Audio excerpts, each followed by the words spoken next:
Well, good evening, USPCA members. It's Larry Lynch here, and I'm back again this week, and I am so excited that we have once again our own Vedam Clementi. Last week, it was such a success with what he was sharing on all things gluten-free, so much so that we were overwhelmed with questions, and we were determined to get through every one of them, not leaving us enough time to get to the part two that Vedam had put together. So we wanted to make sure that you had all of that there. Just a reminder that if you didn't see last week's or you want to see this week, all you have to do is go to our Facebook page or our YouTube page, particularly YouTube. Actually, if you go to YouTube and subscribe to the U.S. Personal Chef Association YouTube site, you'll get an alert the moment something gets uploaded. But all of our webinars are there to watch again. Any of the show notes on things that Vedam may have shared with us are going to be there. Links, all the stuff you need to really make you the ultimate, maybe just slightly behind Vedam, but the ultimate gluten-free chef. So I'm excited to once again have our member and friend Vedam Clementi to share with us part two of all things gluten-free. So Vedam, like last week, I'll monitor the Q&A. Just to remind everybody, if you scroll down the bottom of your screen, you'll see a little Q&A tab. You can tap that and type your questions in, and when the time comes, I'll ask the chef. Or if you can't find Q&A, there's always chat. I monitor both. But feel free to ask the good questions. And Vedam, it's all yours. Well, thanks, Larry. I am so glad that you invited me back. And I had a great time last week with everybody. You know, and Larry's talking about, you know, if I'm teaching and you're being taught by me, then you're being behind me. That's not what this is about. This is truly about sharing everything that I know, good, bad, indifferent. I'll tell you when I don't know. I want to make the United States Personal Chef Association an association that can stand behind and said, yes, I know that I can take care of the gluten-free needs that you have. Then as you look good, I look good. So thank you for being here tonight. And just, we're going to catch right back up where we left off. And just so that you know kind of where we left off, I'm going to start talking about there are 4 different types of people that you're going to be serving gluten-free to. Number 1 is just the person that is doing it by choice. For whatever reason, who knows what their reason is, they've decided they want to be gluten-free. That's person number 1. They're the easiest. All you really need to do is look into all of the products that you are using and start using all gluten-free products.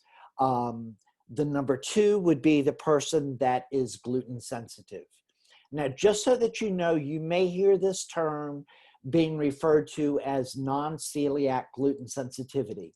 They're pretty much one in the same. There are so many different symptoms, effects that happen in the ingestion of gluten, but they're, for whatever reason, that person is noticing that there is a sensitivity. So that's another reason that they would choose to eat gluten-free. The third person is the person that has been diagnosed with celiac. Now, number 3 person and number 4 person are the 2 that you're really going to have to focus on and stay on your P's and Q's for while you're doing their services. The number 4 person is the person that has been diagnosed with a different autoimmune disease, but their doctor has recommended that they choose to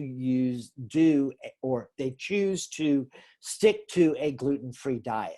They do not have celiac, but their doctor has recommended, or in their own studies, in their own investigation, they have realized that they need to go to a gluten-free diet as well.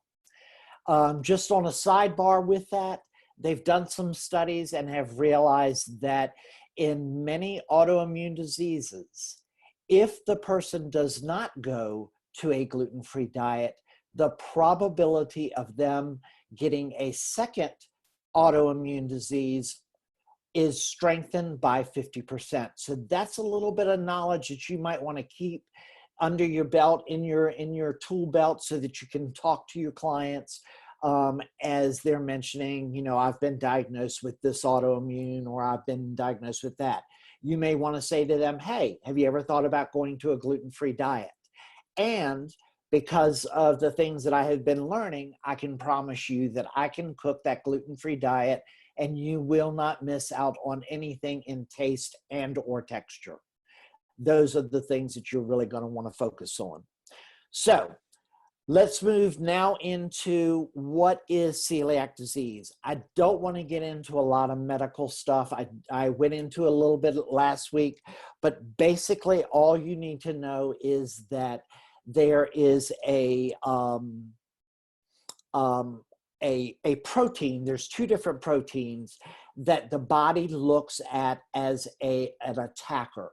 For whatever reason, their body cannot process those two proteins, and their body starts sending out their immune system to help attack that. They cannot process their food, and most importantly, they are not getting any nutrition from their food. So it is an autoimmune disease, and it is a real thing. There are so many different types of not only causes, but there are so many different effects that happen, you know, so many symptoms. One person might look this way, and another person with celiac may look this way. But either way, there are so many different ways of looking at this. So what you're wanting to do is guarantee to your client that you can ensure them that you can do a gluten-free service. And that goes beyond just choosing ingredients that are gluten-free. And that's what we're going to get into next. Okay, before we go there though, I do want to hit something for you to keep in mind. Gluten-free is a specialty service. You have every right, if you have taken the time to educate yourself into properly doing a gluten-free service, you have every right to charge optimal dollar for this service, because it is going to take you longer. You're going to have to do more research.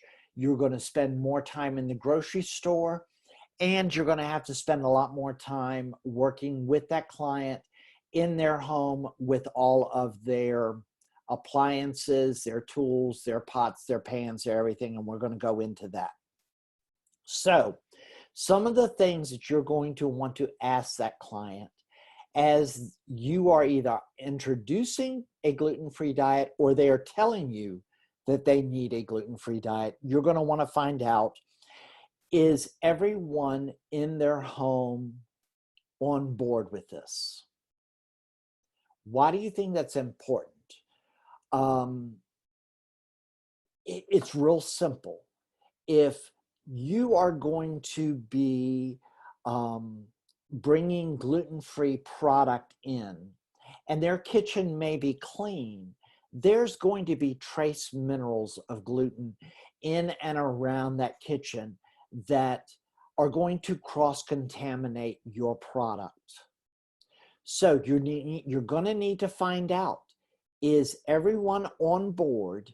And if they are not on board, are we going to create a gluten-free zone in that kitchen? That does work. I know families that do this, but it takes education across the board between mother, father, children, chef, the whole kit and caboodle. Everybody knows what is the gluten-free zone in the house. Okay, you're going to want to look at their home as regarding not only cleanliness, but the sterilization of the old gluten in the house. Now, this may be a service that you may want to offer to them above and beyond actually cooking for them, is going into their home and creating a gluten-free kitchen and or a gluten-free home. I'll get into that in just a minute. Right now, we're going to stay focused on the kitchen. You're going to need to look at their pots, their pans, their toasters, their appliances, the tools that you're going to be using. Are you going to be using theirs? And if they are not gluten-free, then you're going to need to bring your own in to ensure that they are a gluten-free. And if you don't have gluten-free tools and pots and pans, you're going to have to invest into them as well, which is also going to increase your charge, your requesting fee that you're going to charge for them.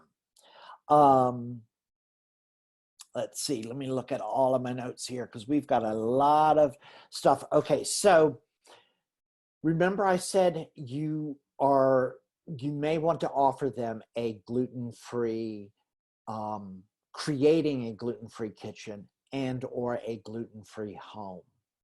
You're going to really, really 100% ensure that that person is getting a gluten-free service.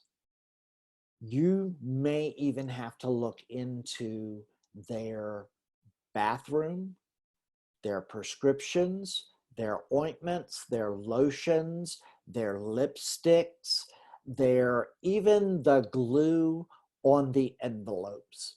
You are going to be amazed at the hidden places that gluten is going to get into that person without even thinking about it.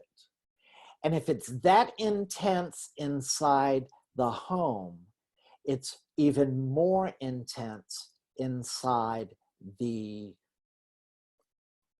grocery store. And we're going to dive into that.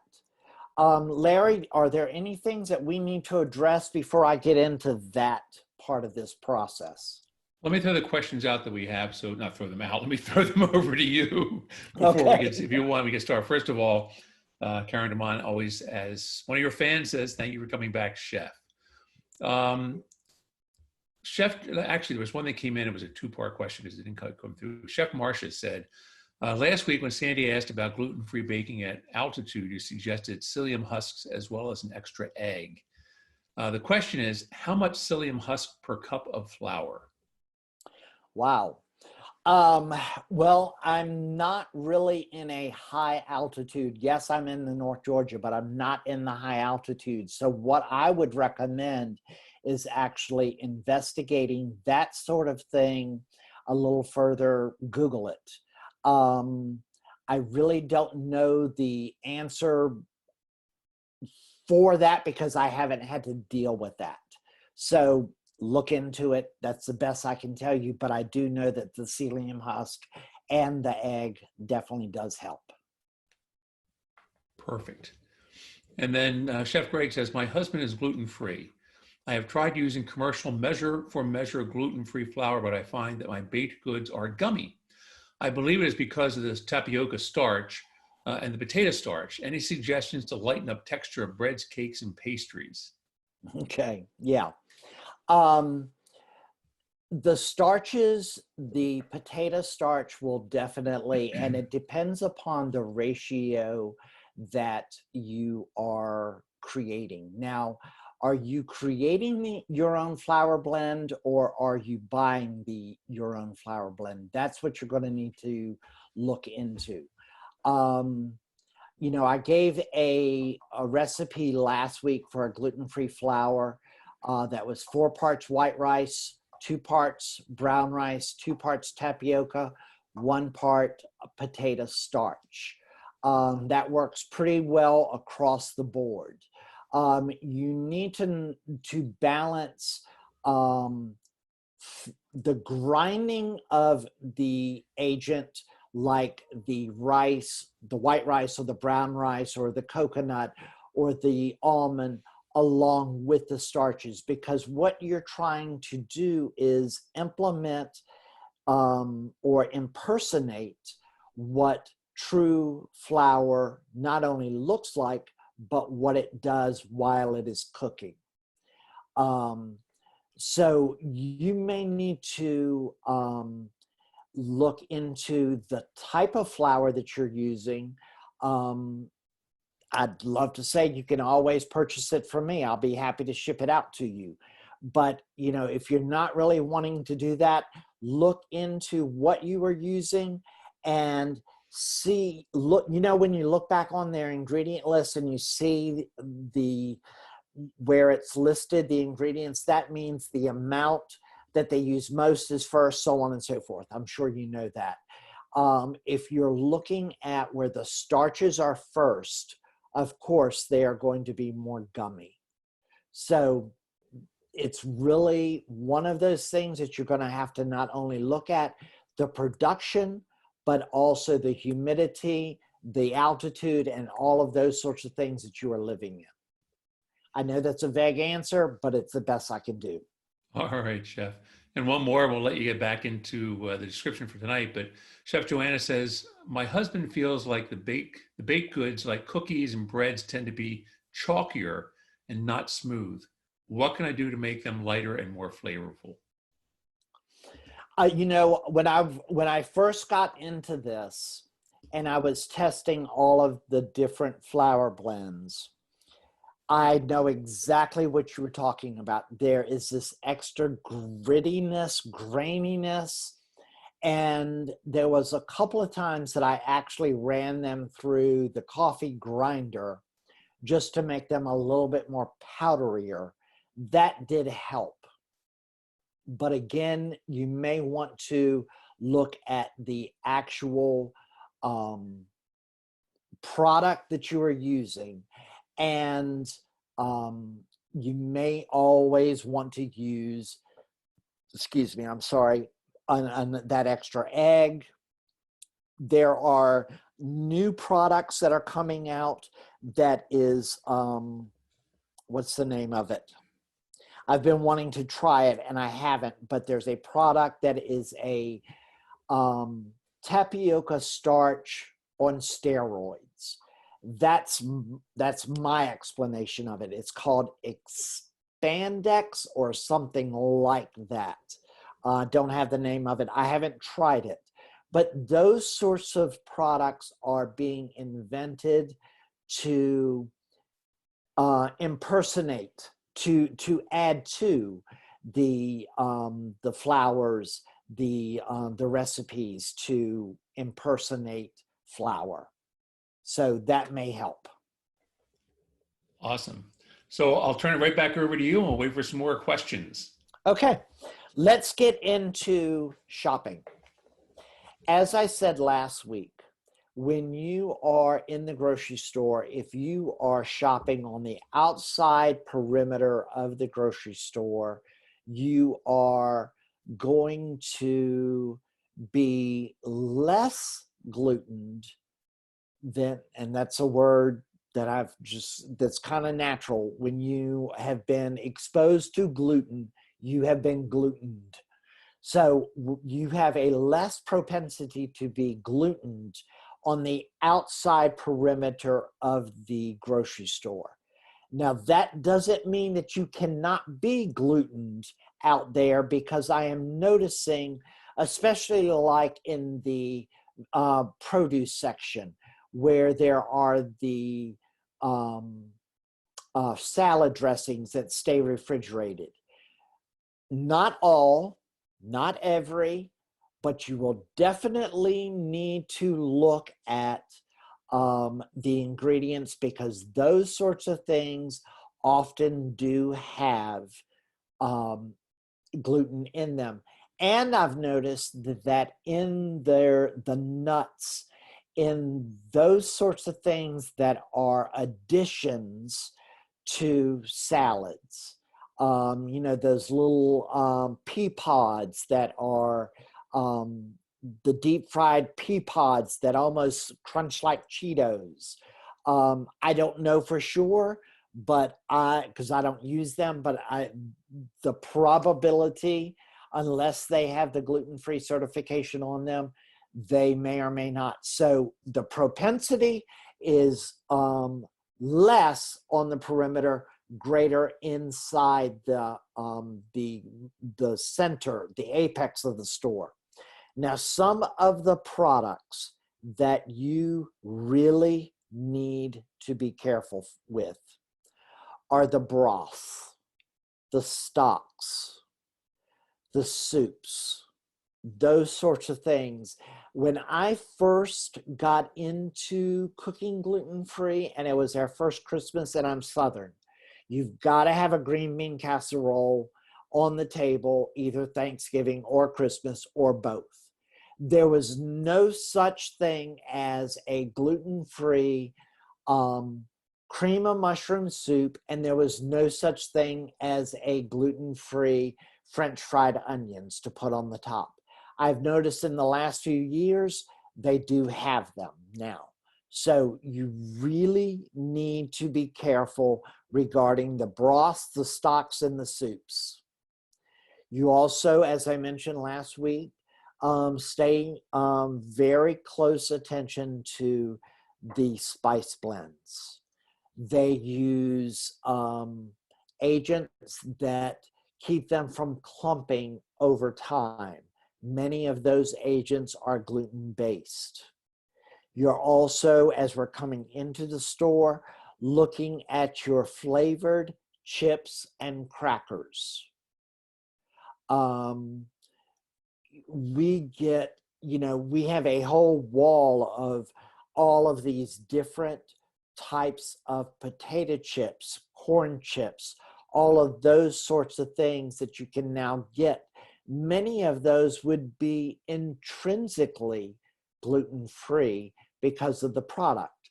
It's potato, it's corn, et cetera, et cetera.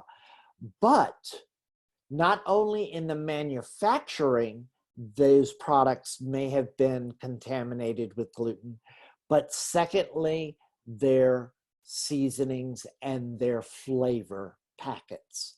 Those are highly glutened products. Now let's get into the cold cuts. Going over to the butcher. The only certified gluten-free lunch meat that I know of is boar's head. There may be others, I don't know. But many processed meats, cheeses, etc., do contain gluten. Secondly, even if they don't, and that butcher has not cleaned the cutter, the slicer, new, if they have not cleaned it new for you, and you have even ordered boar's head ham, for example, there is a probability that that ham has been contaminated. Secondly, you may want to even ask them to cut a couple of slices off of the end, remove that, and then start cutting your service. Next, we're looking at, besides the soups, the gravies, the gravy mixes, and the enhancers and marinades. Many of those contain gluten agents. The condiment section is full of gluten. You would be surprised. While we're talking about condiments, the condiments that are in the client's refrigerator, if they are newly gluten-free and the whole family has not gone gluten-free, and they have double dipped their knife to spread that mayonnaise onto their bread, that jar has been contaminated. That brings me to the next point regarding servicing the client. You will need to get that client to understand that you will need a gluten-free condiment of whatever it is, mayonnaise, mustard, whatever. You will need that, and it will need to be marked gluten-free if the whole family is not going gluten-free. That is imperative. The next thing, salad dressings, soy sauces, teriyaki sauces, all of those are I'm wrong. Many of them are gluten-based. They have gluten-based thickeners in them. Tomato sauces are the same way. Then we get over into the salted and the spice nuts. Many of those, remember I said, spice blends, many of them are not gluten-free. Those companies buy those spice blends as well. If they bake those nuts in that spice blend, those nuts are no longer gluten-free. Now let's get over into the oil section. Yes, as far as I know, maybe not in manufacturing, but oils are gluten-free. But what about we use non-stick sprays? Many of those are not gluten-free. So keep that in mind.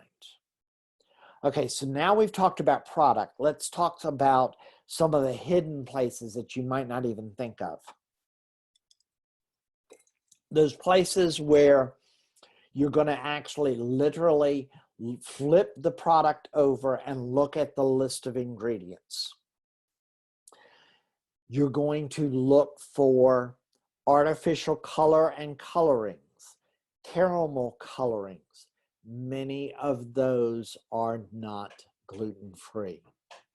Citric acids, dextrins, emulsifiers, all of those sorts of things. Many of them are not gluten-free. Food and gelatinized starches, many of those are not gluten-free. The hydrolyzed malt extracts, maltodextrins. Anytime you see the word malt, M-A-L-T, not in every situation. However, you need to be cautious about that product.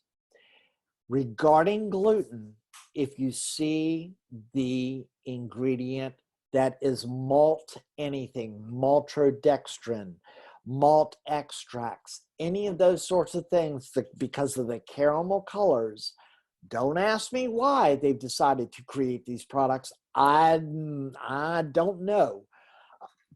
Excuse me. I'm just here to tell you that those products you need to be careful about. Now, one thing that can help you out, have any of you ever Googled a gluten-free app?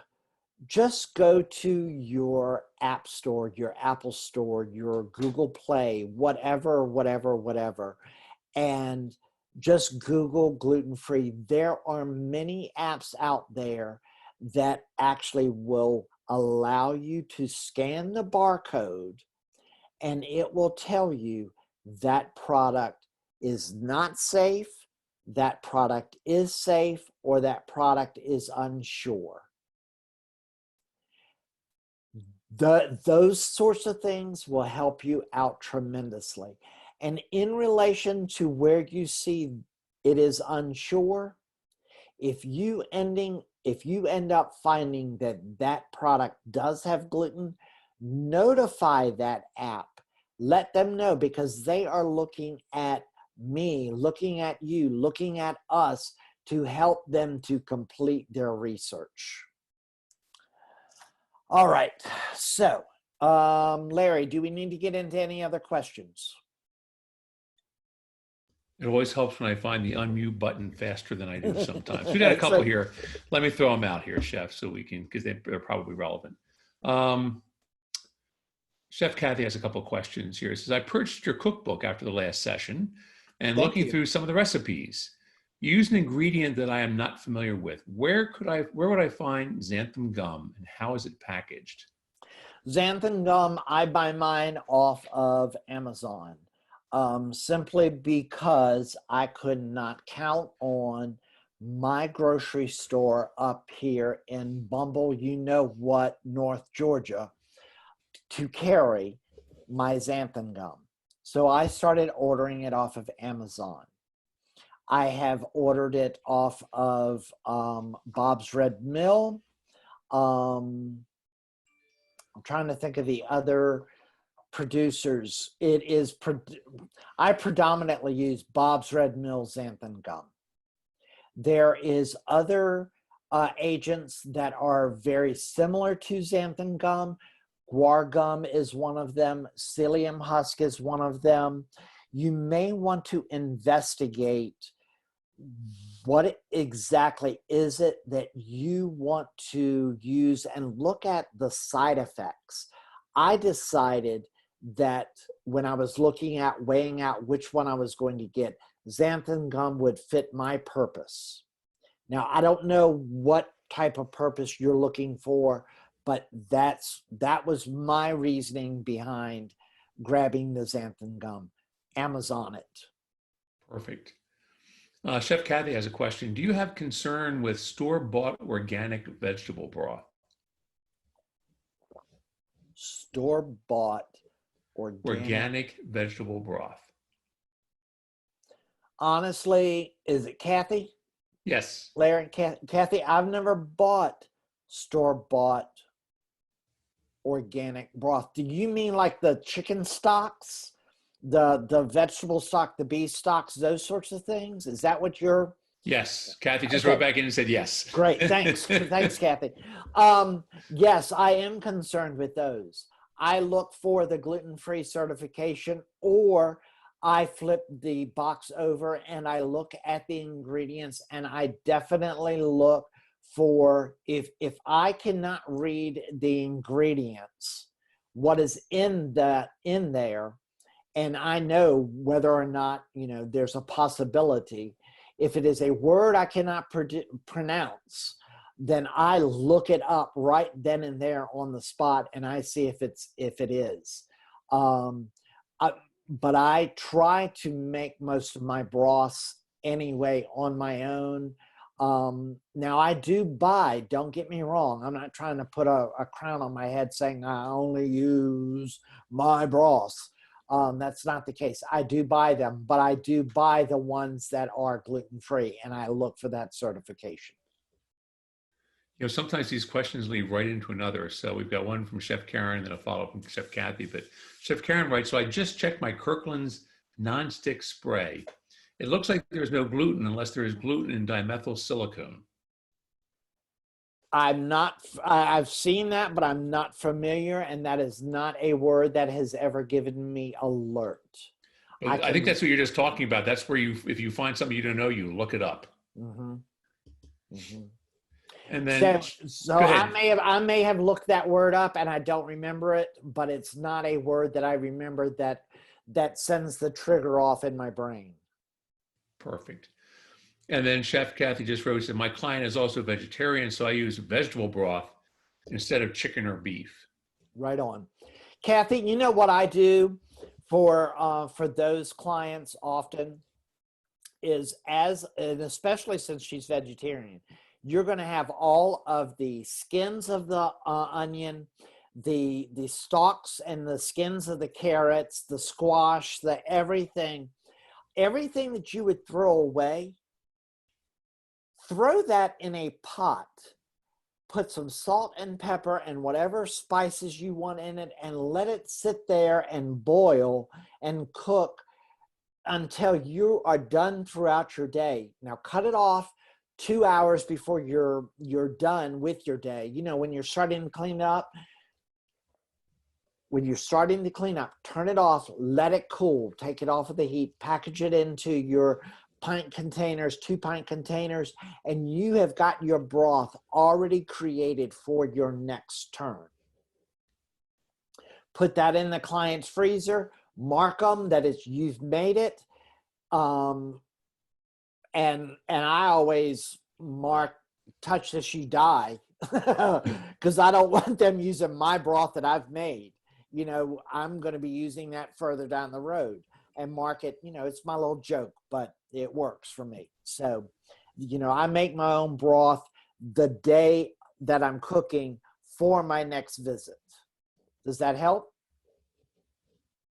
We'll come back to that one. Yes, great idea, she said. So thank you, Chef. That's great. And then the next three are just kind of follow-ups to some of the earlier discussion. I'll share those with you. 2 are from Chef Laura, 1 from Chef Donna. Chef Laura says, Expandex is the tapioca starch, and she shared the link with us. And I will we will share that in the notes after the when we post this, so everybody can see that. Have you used that product? We'll see if Laura writes back, but let's find out. Okay. And then Chef Donna says, Sir Kensington's condiments, salad dressings, and sauces are all gluten-free and non-GMO. So she uses Sir Kensington for everything. Right. And then Chef Laura wrote back one more. It says, Laura said, no, I haven't, Chef. So, okay. But she has an idea now. Okay. And then the other one we have is xanthan gum from Nuts.com and or Bob's Red Mill Nuts.com. King Arthur too has xanthan. So in this particular case, Laura sent us a couple of links. We will share those. Just a reminder as you go back and review the webinar. Sir Kensington's also there, so some options. Right on. And I will tell you also, I am working up a list of products that I have used for years and that I believe in, and I'm going to be putting them on my website very soon. I'm working on it right now, so they're going to be up. So keep that in mind also. Perfect. Well, that catches up with questions for now, so the screen is yours again. Okay, let's get back to the investigation of their kitchen. You're going to need to, I'm just going to give you the products that you know you're going to need to trash and start all over again. There are certain appliances that kind of go in the iffy category, but I'm going to give you the ones that I know you're going to need to start all over again with. Okay, you ready? They are all of your sifters. That means the sifter that you sift, the little cup sifters that you hit on the side of your hands, the graters, the cheese graters, everything like that. Gluten cannot be removed from those 100%, even if they've been through the dishwasher. And let's say that product, that thing, that sifter, that grater is older and it has begun to rust or even just begin to age. Let's just say that age, those corners, there is gluten in there. You can guarantee that there's gluten in there enough to make someone sick if they are that reactive to it. All of your colanders, your silicone and plastic tongs and spatulas, those are going to need to be replaced. Why? Here's my rule of thumb. If there are any scratches in them, and you know where there's a scratch, there's a ridge, there's a scratch, and there's the second scratch on the other end. Those scratches, those indentions hold enough gluten to make someone reactive. Wooden tongs, spatulas, spoons, all of those 100%. Because of the same reason, the scratches, but they scratch even more so than the silicone ones. Those definitely need to be trashed and started all over again. Those sorts of things, you know, I find those, I kind of drive my husband crazy when we're going through the Ross, the TJ Maxx, the Marshalls, all of those sorts of things, because you can find those things for $2, $3, $4, $5 and just pick them up for your clients and give them the bill on your personal chef invoice. So yeah, take all of those things. Those need to be redone. Toasters, definitely toasters cannot, and I mean the toasters that fit, the slices fit into, as well as the toasters that you put in the toaster ovens. Those need to start from scratch. The baking pans, your sheet pans, you know, I've got sheet pans that I could pull out of my cabinet right now that are any level of as silver as they were from the day they got them till they're almost brown black from just use over the years. Those ones that have gotten darker, or those ones that were used prior to going gluten-free, they are holding gluten in them, even if they have gone through the sterilization, through the dishwasher 100 times, they are glutened. Your pizza stones and any stone cookware, I'm sorry, they need to be trashed. Your rolling pins, your muffin tins, your plastic mixing bowls, you need to start all over again with those. Your cutting boards, whether they are wood or silicone, or those new thin ones that are multicolored so that they, you know, they're vegetable, chicken, beef, fish, whatever, those sorts of things, definitely trash all of them and get them, and find them too at the Ross, Marshalls, TJ Maxx. You'd be surprised, and they're very inexpensive. All of your muffin tins, those sorts of things, your bundt pans that have the ridges in them. If a tool, a pot, a pan has a ridge in it, it's canned. You need to start over again. Your cooling racks. Then you've got your miscellaneous tools like your cookie scoops, all of that sort of thing. Now, I'm going to tell you the next one that I went against every bit of knowledge that was ever taught to me, and that was my cast irons. I have been given cast iron that has been passed down through 3 and 4 and 5 generations. I was not going to get rid of them. But what I know how to do is use steel wool. That's the name of it. I know how to use the steel wool and get those things smooth and then re-season them. I was not going to trash mine in my own home. Now, for the ones like my show trunk that I have in my house, I bought those from the Ross, the TJ Maxx, and the Marshalls. I have the two-sided grill pan in my van. I have the Dutch oven. I have the cast iron 12-inch skillet, a 10-inch skillet. Those live in my car, in my van for my clients if they don't have them in their home. So it's up to you what you want to do regarding your own home. My cast irons, I was able to clean them well enough where I wasn't getting sick. And if I wasn't getting sick, then I was okay with it. As far as my clients, like I said, I do have the cast irons in my cars, in my van that I use. Now, you know, there are those chefs that don't want to carry utensils. It's up to you. You've got to decide what you're going to do. I simply keep mine in my van at all times.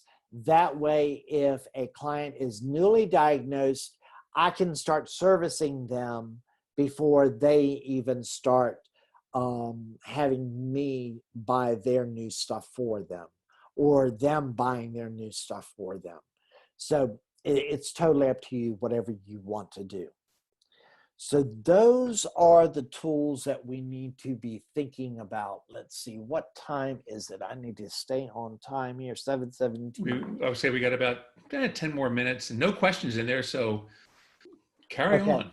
Okay, great. Now, I mentioned this earlier in the program. You know, there's the difference between having a gluten-free kitchen and a gluten-free home. There's a vast difference.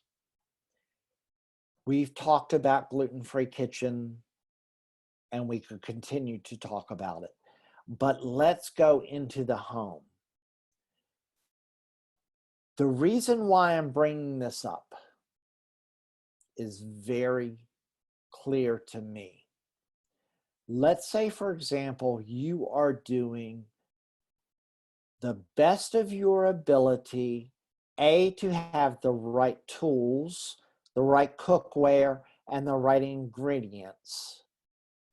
But that client is still saying they are being glutened, or they can still tell the effects. What I do early on in that consultation is I let them know that there are places in their home that gluten could live. And they usually look at me like I am crazy as bat stuff. But once I explain it to them, they usually have me do the investigation for them. And I go directly to their bathroom. And I start looking at their soaps, their lotions, their toothpaste, their mouthwashes, any product like that. Many of them are gluten, or they have ingredients in them that are gluten containing ingredients. You look into their purses, their pocketbooks, their lipsticks, their chapsticks. Many of those are gluten products. Then I look in their medicine cabinets, look at their vitamins, look at their prescriptions. Now, I don't look at their prescriptions because it's none of my business and I don't want to know what they're doing. But I just let them know this one important key factor. Regarding prescriptions, if they are name brand prescriptions, there is a list of letting you know whether or not that prescription has gluten in it or not. If they are generic prescriptions, there are the list of ingredients that makes that prescription, but then the manufacturer decides how they're going to package it. Are they going to create a pill? Are they going to create a capsule? Are they going to do what? And they get to decide. There is no way of knowing whether or not that prescription or that vitamin or that supplement has gluten in it or not. They may be inadvertently taking their vitamins to make them feel better every day and glutening themselves. as I said earlier, go to their office. The glue on their envelopes, as they're licking their envelopes, they may be glutening themselves. So yeah, that's all the type of stuff that you have to be more than their chef at this point, but you are more than you are a superstar to them at this point, and you can charge accordingly. So Larry, are there any other questions before I have one other thing that I want to wrap up with? We do, Chef. We have a couple here. From Chef Greg, we have, in our house, any kitchen equipment I get rid of was donated to local food kitchens for the undeserved and the homeless. So great point there. Absolutely. So we'll share that one. And then from Chef Laura again, good question here. Does glass hold gluten, baking dishes, measuring cups, etc.? And the same for coated ceramic. Yes. Yes. Glass Pyrex. I have gone into kitchens where their Pyrex are as cut up as their cutting boards. And those nicks, those cuts, those things will hold enough gluten, and they cannot be sterilized in the dishwasher. They are not sterilized enough in the dishwasher to ensure that they are 100% gluten-free. Perfect. Okay, it's right back to you. Okay, guys, there was one thing that I noticed this past week, and I came to Larry and I asked him about this, and I have put together a 4-week course on Zoom for you guys. It is only going to be for personal chefs. It is called Gluten Freedom, the Educated Personal Chef. I am going to take all of this stuff and much more and dive deeper into it over the course of 4 weeks. The 4 weeks are going to begin Wednesday, June the 10th at 5 p.m. Eastern Standard Time. We are going to skip a week each week and then join back that following week. So it goes from June 10th to July 22nd, same time, 5 p.m. Eastern Standard Time. And I'm going to be doing a Zoom class where I can see you, you can see me, and we're going to dive deep into this. And as I said earlier into this program, I want to educate you I want to give you everything. If I could take everything out of this head and put it on a table for you and let you have it, I want you to have it. If you have information that you pick up through this course, I want you to throw that into the pot and let's share it all together. So we're going to create not only the Zoom, we're also going to create a private Facebook page that is just for us. That way we can share information, we can ask questions, and once you have signed up for this course, you will be automatically put into the Facebook group. The Facebook will then send you a notice that you have been invited. You'll have to click on it to accept it to be part of the group.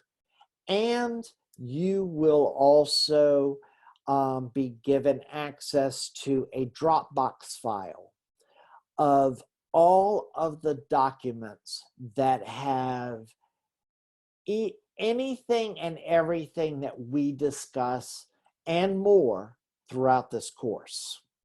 So I'm going to start this thing on June the 10th. We will put up on this page, on this post, on this Zoom, all the information, the link for you to join. And I'm trying to keep this as economical as possible and only going to be charging $40 per class for this. So it's $160 in total. And like I said, I really want to dump everything out of my brain onto you, and let's run with this and see what happens. Does anybody have any questions about the course itself?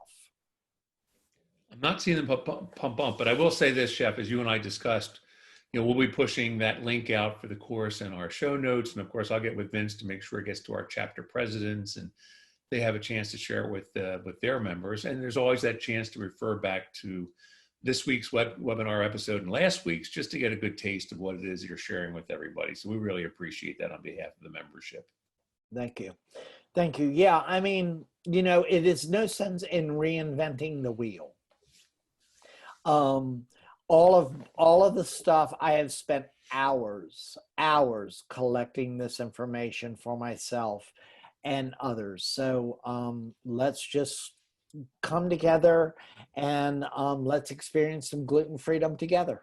That's what an association's all about, right? Getting right it together. So, well, Chef Vedam, as always, thank you. And if we get any more questions, I'll make sure we pass them along to you. I do want to remind everybody once again, I'm going to share this on my screen. If you can just bear with me for just one moment. People who are looking for this is what the U.S. Personal Chef Association YouTube page looks like. You can go on, you can see the episodes. I kind of got my mouse scrolling over them. You see last week's Cooking in a Gluten-Free World.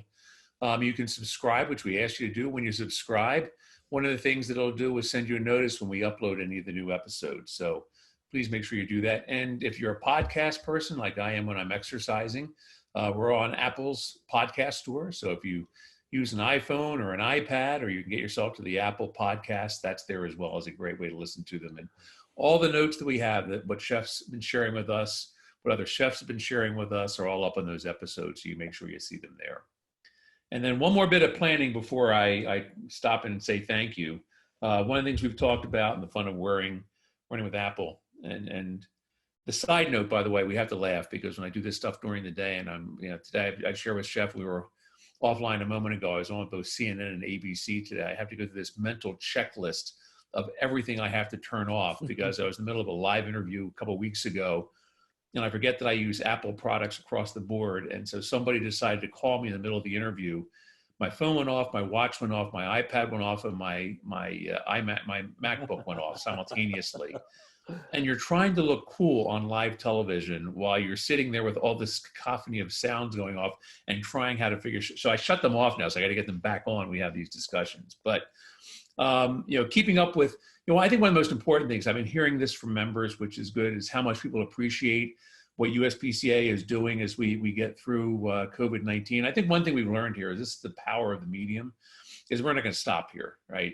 My goal is to make sure we still have our conference next year because the face-to-face opportunity to get together and share with members is important. And I'm hoping that by the time we get to July of 2021, that we've got a therapeutic, we've got a vaccine, we've got everything so that we can all meet face-to-face, or maybe face covering to face covering. I don't know where we'll be by then, but that chance to share one-on-one again, where those relationships are built on top of the good work that we're doing here. But I want to assure our members that everywhere we can find a topic, we're going to make sure that we continue to produce our webinars. And so next week, speaking of conferences, Chef, I wanted to share that a couple of years ago, we had two great chefs that were not two great chefs, two great speakers with us. Dr. Jeff Mcgee, who is a specialist in sales training, and I think right now as members are thinking about how to build their business. So Chef, as you're sharing with them all the things to do in gluten, and if members have not done gluten-free before, how do they build that marketplace? Well, Jeff Mcgee is going to be with us next Tuesday on the 19th, and he's going to be talking about business building in uncertain times. And Jeff's done some great work in the past. Like I said, he was our opening keynote a couple of years ago at the conference. So Jeff's going to be with us next Tuesday night.